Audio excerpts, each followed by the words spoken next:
Salut à tous, aujourd'hui je vais vous parler de Spotlight.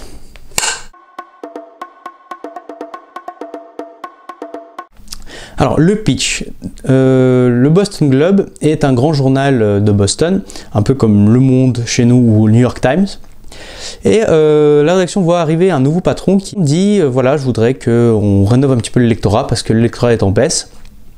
Je voudrais que vous fassiez plus de... Enfin, on change un petit peu la manière dont on travaille. Et du coup, il dit, voilà, on lui propose différents sujets. Il dit, voilà, j'ai lu un article il n'y a pas très longtemps qu'un avocat disait que des prêtres ont commis des abus sexuels sur des enfants mineurs, aujourd'hui ou dans le passé. Je voudrais que vous investiguiez sur ça. Et il charge pour ça Spotlight, donc d'où le titre de film, qui est une petite cellule au sein du Boston Globe, qui est chargé de mener des enquêtes sur des sujets en fait. Donc c'est vraiment comme c'est un peu comme une organisation policière, et vous avez une cellule qui fait des enquêtes tout le long sur des sujets très sensibles ou très particuliers, on va dire presque dans la clandestinité ou de façon très discrète. Du coup, l'équipe de Spotlight est chargée de faire des recherches sur cette affaire, de savoir s'il y a eu oui ou non réellement des abus sexuels commis par des prêtres sur des mineurs. Et le film commence, on va dire, sur une petite trame. Au début, vous avez un seul prêtre qui est concerné. Et plus l'enquête avance, plus le film avance, plus l'enquête prend de l'ampleur, plus toute l'histoire prend de l'ampleur. Vous passez de un prêtre à 13, de 13 à 90 carrément. Vous passez d'une toute petite paroisse dans la ville de Boston à toute la ville de Boston, après tous les États-Unis. Et le film va suivre le parcours de tous ces hommes et femmes et journalistes qui vont petit à petit avancer pour un petit peu finalement sortir un article publié sur les abus sexuels commis au sein de l'église catholique aux États-Unis et dans la ville de Boston. C'est plus ou moins une histoire vraie. C'est réellement, Spotlight existe vraiment. Il existe vraiment dans un journal qui existe, le Boston Globe. Ils ont vraiment mené une enquête pendant une année, quasiment 12 mois, un an. Ils ont reçu le prix Pulitzer pour cet article. C'est un peu comme les Oscars, mais pour les articles de presse, on va dire, ou les livres. Donc, pour un journaliste, c'est la plus grosse récompense de sa carrière. Je vais te donner tout de suite ma note. Je lui donne 10 sur 10. Ça va vous paraître choquant, mais je suis resté 2 heures devant ce film. Je suis ressorti. J'ai adoré. J'ai passé une soirée encore, j'ai fait d'autres choses. J'ai encore repensé à ce film. Je me suis relevé pour préparer cette vidéo et je n'ai trouvé aucun défaut à ce film. J'ai creusé en long, en large et en travers. J'ai même regardé les bandes annonces pour un petit peu me dire est-ce que quelque chose qui n'allait pas dans ce film. Rien. Au jour d'aujourd'hui, c'est le meilleur film pour moi de 2016. Alors l'année ne fait que commencer, on a commencé l'année depuis un mois, mais j'ai déjà vu 4 ou 5 films, de loin c'est le meilleur. Tout est parfait. Je m'attendais pas, j'avais vu des critiques de presse qui étaient très bonnes, j'avais vu la bande-annonce qui m'a donné envie de voir. C'est un film que je recommande à tout le monde. Par où commencer? La première chose, les acteurs. Les acteurs sont parfaits, ils sont tous excellents. Vous avez un casting de dingue aussi. Vous avez Michael Keaton, Mark Ruffalo, Rachel McAdams, Liev Schreiber.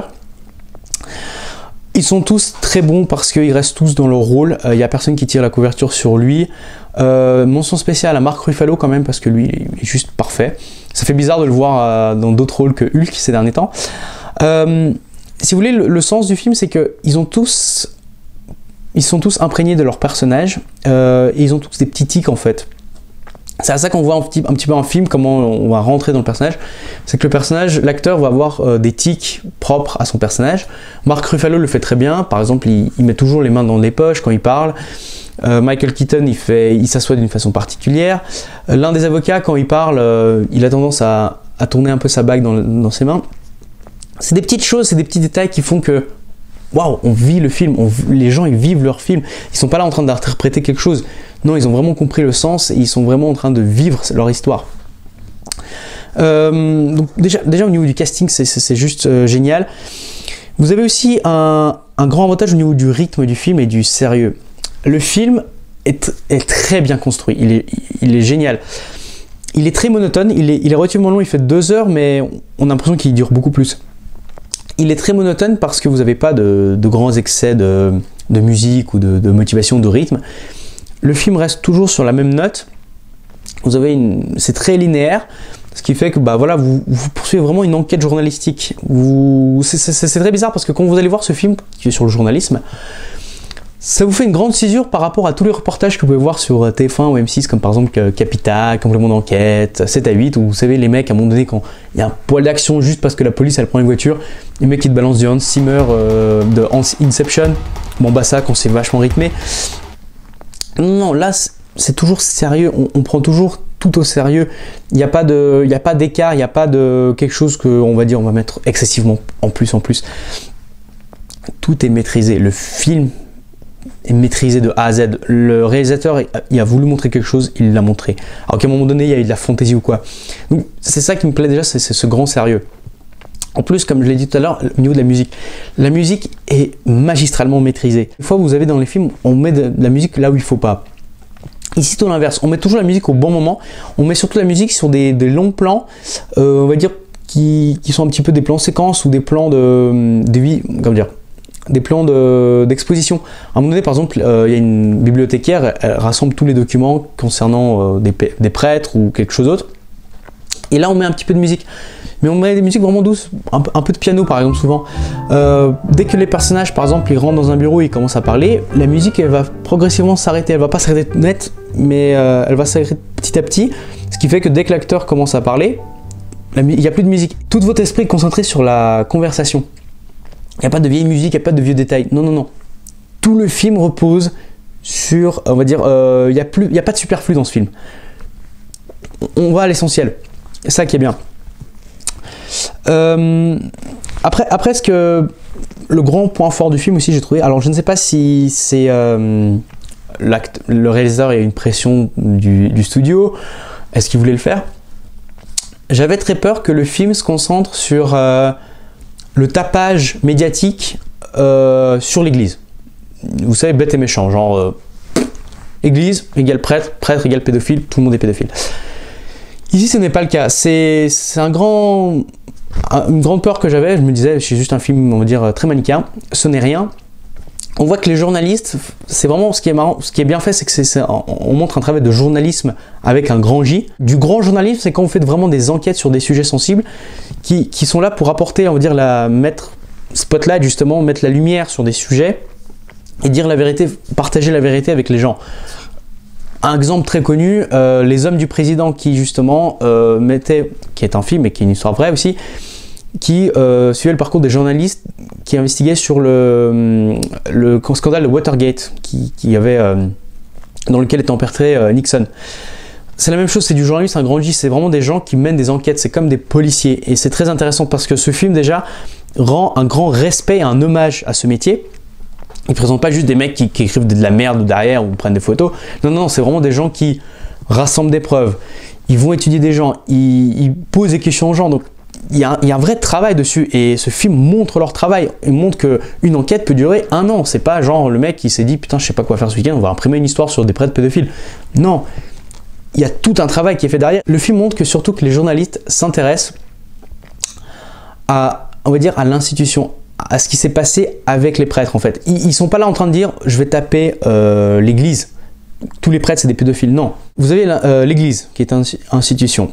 Ensuite dans l'église avec un grand E, vous avez des petites paroisses un peu partout dans le monde, dans les villes. Vous avez donc à Boston les villes, et dans la ville de Boston vous avez des prêtres chargés de leur paroisse qui ont commis des abus sexuels sur des enfants. Et le film, comme je l'ai dit tout à l'heure, va un petit peu enchaîner ces étapes. On va d'abord se concentrer sur un prêtre, après sur plusieurs prêtres, sur toute une communauté. On va apprendre que c'est quelque chose qui est généralisé et que en fait, les journalistes vont attaquer vraiment le fait que l'Église et on va dire l'entourage de l'Église, les gens qui vont à l'Église, les politiques qui sont on va dire très proches du catholicisme, étaient au courant du fait qu'il y a eu des abus et qui protégeaient ces prêtres en fait. Ils voulaient pas que les scandales, on va dire, qu'il n'y ait pas de scandale. C'est très intéressant parce que à un moment donné, même ils en parlent dans le film, le nouveau boss qui est arrivé, il est juif. D'ailleurs, c'est la question qu'ils posent, ils font ah mais il est pas juif le nouveau boss, ils font si il est juif. Une des victimes vient, elles font est-ce que vous êtes catholique? Et toute l'équipe de Spotlight ils font bah écoutez, moi non, machin. On a tous eu, on va dire, une éducation religieuse quand on était petit, à l'école, avec les enfants, les grands-parents. Mais qu'on n'est plus pratiquant depuis, que voilà, quelque chose qui nous concerne plus ou moins loin, de près, mais qu'on n'est pas là pour taper sur la religion gratuitement, non, on est là vraiment pour mettre en lumière on va dire une atrocité, une aberration qui fait que des gens ont profité d'un système, d'une institution pour commettre des actes, et que cette institution, plutôt que de, on va dire, les bannir, les mettre à l'écart, elle les a tout simplement protégés. Et déjà, de là, le film, il m'a vraiment touché, sensibilisé, parce que c'est un film intelligent. Il n'y a pas de... Tout le long du film, il n'y a pas de... Comment dire? Il n'y a pas d'état d'âme, il n'y a pas d'émotion, ou de, vous savez, de cris ou de pleurs. On voit une seule fois quelqu'un pleurer, parce qu'il raconte son histoire. Mais le film ne sombre pas dans, vous savez, dans le pathos, dans cette gratuité totale de sentiments, en disant « Ah mon Dieu, c'est triste, il y a des enfants qui ont été violés ». Le film reste toujours froid, mais toujours concentré sur son sujet en disant « Voilà, notre but, c'est, il y a ça qui s'est passé, on doit le présenter aux gens, on doit le montrer ce qui s'est passé, on doit montrer que c'est inadmissible que personne ne réagit en fait. » C'est ça qui est drôle, c'est que eux ils réagissent pas au sein, mais ils veulent que les gens réagissent à l'extérieur. Et ce qui fait que c'est ce genre de film que j'adore. Il n'y a pas de, on va dire, de sentimentalisme gratuit, oui voilà, mon Dieu, vous devez vous attrister sur les victimes, dire pitié, enfin vous savez, cette pitié, le film vous fait ressentir tout le temps de la pitié. Non, le film justement reste, il essaie de vous convaincre en fait, il essaie pas de persuader, il essaie de convaincre. Et ça que j'aime bien, c'est que tout le long, c'est toujours très linéaire, c'est toujours très froid, mais c'est vraiment une investigation, on va dire, à froid. Il y a un tout petit peu, genre, un des acteurs, c'est Mark Ruffalo, à un moment donné, il s'échauffe parce que justement, il veut publier l'article.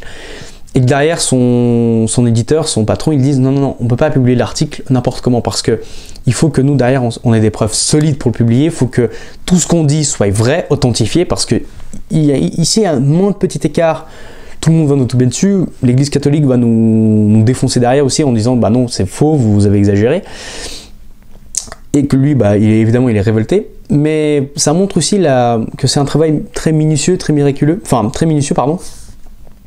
Que c'est des gens qui sont là pour vraiment créer présenter une histoire, mais vraie. Ils veulent pas laisser de hasard. Donc voilà, c'est un film que je vous recommande. Si vous devez voir qu'un seul film ce mois-ci, allez voir Spotlight. Quelques cinéphiles iront voir Deadpool évidemment, mais c'est un film que je recommande. Il est sorti la semaine dernière, il y a 2 semaines, le 27 janvier. Il fait son petit bout de chemin, mais je l'ai vu en anglais, il est génial. C'est un film parfait de A à Z. J'ai cherché plein de raisons pour lui trouver un défaut. J'ai passé quasiment 2 jours. J'ai pas trouvé. Alors peut-être une petite chose, il est un peu long. Ça m'est arrivé de décrocher 1 ou 2 fois. Et il y a une fois, j'ai décroché j'ai regardé mon téléphone si j'avais pas de message. Mais ça m'a duré 30 secondes. Sinon, vous êtes totalement dans le film de A à Z pendant 2 heures. Vous êtes à fond. En plus, ce qui est bien, c'est que vous avez ni de début ni de fin. Vous n'avez pas de fin héroïque, genre on a publié l'histoire. Non, ils ont publié cette histoire, ils ont gagné un Pulitzer. Le Boston Globe a continué à écrire des histoires sur justement l'abus sexuel au sein de l'Église catholique. Vous avez aussi un texte qui vous montre qu'est-ce qui s'est passé, qu'il y a eu des abus sexuels, des histoires d'abus sexuels qui ont été découvertes dans plusieurs villes au sein des États-Unis, dans le monde aussi. Donc ça montre que cette histoire a vraiment eu des grands effets de conséquences. Je n'ai pas eu le temps de lire encore les articles, donc l'opinion de l'Église. Les petits retours que j'ai eus, c'est qu'ils l'ont plutôt bien pris. Si vous voyez un petit peu le pape François, c'est vrai que c'est quelque chose qu'il essaie un petit peu aussi de combattre au sein de l'Église catholique, en évoquant les prêtres, en les exfiltrant. Autant, personnellement, c'est un film que je conseille, personnellement, même à la communauté catholique. Je trouve que c'est, comme je l'ai dit, c'est un film très intelligent. Il n'est pas là pour taper sur l'Église en général, mais c'est vraiment pour dire, voilà, il y a des abus qui sont faits, c'est ces individus-là. Même au sein du film, ils le disent, ces ordures-là, ils font pas tous les prêtres, ils font non, ces enculés-là qui ont commis des atrocités. Ils essayent de voir aussi pourquoi ils l'ont fait, donc c'est du grand cinéma, un film très intelligent, très bien fait, très bien réalisé, très bien joué. Voilà, si je devais faire un top 2016 à la fin de l'année avec Dimitri, comme je le fais, je pense que Top Spotlight va se retrouver dans le top 3. Voilà, c'est mon coup de cœur c'est mon coup de cœur jusqu'à aujourd'hui. Allez le voir, il est génial, quoi. Donc voilà. Si jamais vous voulez voir d'autres films en rapport avec le journalisme, courez voir Spotlight. Deux autres films que je peux vous conseiller. Le premier, c'est Les Hommes du Président, avec Robert Redford et Dustin Hoffman, qui justement, comme je l'ai dit avant, présentait le scandale de Watergate, qui est excellent. Et Zodiac, réalisé par David Fincher, si je me souviens bien, qui raconte le parcours de journaliste avec Robert Downey Jr. justement, qui raconte l'enquête que faisait au sein de la rédaction de San Francisco sur le meurtrier, sur l'assassin de Zodiac, avec justement Mark Ruffalo qui jouait dedans. Un très bon film que je vous conseille. Donc voilà, si vous êtes passionné de journalisme ou si vous aimez des histoires comme ça, allez voir ces films, et surtout Spotlight, c'est the film que je recommande le plus. Voilà. Merci beaucoup et à bientôt.